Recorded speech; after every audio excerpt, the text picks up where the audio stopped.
Hi friends, this is Harry. Cinema bus அப்டேட்டில் ஒரு லேட்டஸ்டான ஒரு அப்டேட்டோடு வந்திருக்குங்க.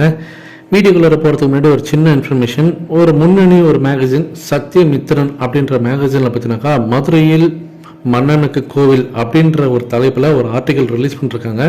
சூப்பர் ஸ்டார் ரஜினிகாந்த் அவருடைய ரசிகர் பற்றினாக்கா மதுரையில் ஒரு கோவில் கட்டிருக்காரு. அந்த கோவில் பற்றின சிறப்பம்சம், ஸோ அதோடைய பின்னணி என்ன, ஸோ அதோடைய விசேஷங்கள் என்ன, அதோட ஸ்பெஷாலிட்டி என்ன அப்படின்றத விவரிக்கும் விதமாக அந்த ஒரு மேகசினை பற்றினாக்கா சூப்பராக அந்த ஆர்டிக்கல் வந்து கவரேஜ் பண்ணியிருக்காங்க.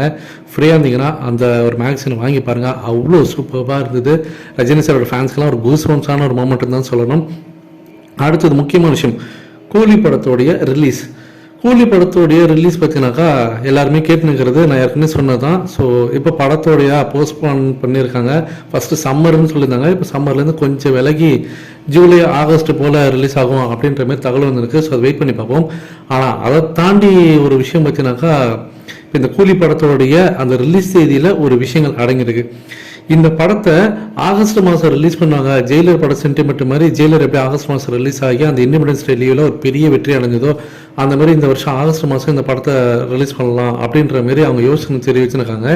ஆனால் அதில் தாண்டி ஒரு விஷயம் இப்போ என்ன ஓடினாக்கா, இல்லை இந்த படம் வந்து தளபதி 16 கூட வந்து கிளாஷ் ஆக போகுது. அநேகமாக தீபாவளிக்கு வந்து தளபதி படத்தை வரும், விஜய் சாரோட படம் வரும், அது கூட சேர்த்து கூலி படத்தையும் ரிலீஸ் பண்ண போகிறாங்க அப்படின்ற மாதிரி விஷயங்கள் ஓடினுக்கு. இதற்கு என்ன ஒரு பின்னணி காரணம் சொல்கிறாங்கன்னா, விஜய் சாரோடைய கடைசி படம் இதுதான். ஸோ அரசியலுக்கு வந்துடுவார். அதுக்கப்புறமேட்டா அடுத்த வருஷம் எலெக்ஷன் வருது. ஸோ அவரோட லாஸ்ட் படத்தை ஒரு தோல்வி படமாக மாற்றணும், அதனால கண்டிப்பாக கிளாஷ் விட்டே ஆகணும். ஸோ கூலி படத்தை விட்டாக்கா கண்டிப்பாக கூலி படம் தான் ஜெயிக்க போகுது. இந்த படம் வந்து பெருசாக ஓடாது. அப்போ படத்தோடைய வசூல் பார்த்தீங்கன்னா ரொம்ப கம்மியாயிடுச்சுனாக்கா அந்த கடைசி படத்தில் வந்து அவருடைய அந்த புகழ் பார்த்தீங்கன்னா அப்படியே மங்கிடும் அப்படின்ற மாதிரி கணக்கு பண்ணி அரசியல் ரீதியாக அவர் டார்கெட் பண்ணுறதுக்கு கூலி படத்தை யூஸ் பண்ணுவாங்க அப்படின்ற மாதிரி சில விஷயங்கள் சொல்கிறாங்க. ஆனால் ட்ரேட் வட்டாரத்தில் போய்ட்டு பிஸ்னஸ் ரீதியாக பற்றி பேசும்போது என்ன சொல்கிறாங்கன்னா, கண்டிப்பாக அது நடக்கிறதுக்கு வாய்ப்புகளே இல்லை. ஏன்னா கூலி படத்தை 1000 கோடி வசூல் அடிக்கணும் அப்படின்ற மாரி சன் பிக்சர்ஸ் யோசனை தெரிவிச்சிருக்காங்க. அப்படி இருக்கும்போது கிளாஷ் விட்டாங்கன்னா கண்டிப்பாக 1000 கோடி அடிக்கிறதுன்றது சாத்தியப்படாத ஒரு விஷயமா இருக்கும். அது தமிழ்நாட்டில் தேட்டர் போய் எரிஞ்சிடும் அப்படின்ற மாரி சொல்லியிருக்காங்க.